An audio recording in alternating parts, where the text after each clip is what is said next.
Hi guys! Welcome sa day 13 ng ating Chinese Gem Pack Volume 1. So today, meron na lang tayong last 3 cards sa box na to.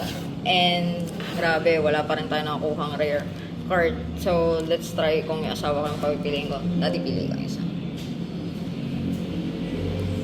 Ito ang kanyang napili. Let's see. Again, meron tayong 4 cards sa loob ng isang pack. Yan na yun. Ito na yan.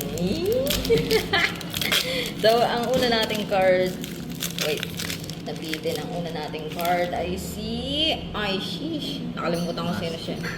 Si Mastiff. Next card, Floricato. Next card, Sudowoodo. Last card. Sabi sa'yo eh. Ito na nga, ang galing. Si Procalor.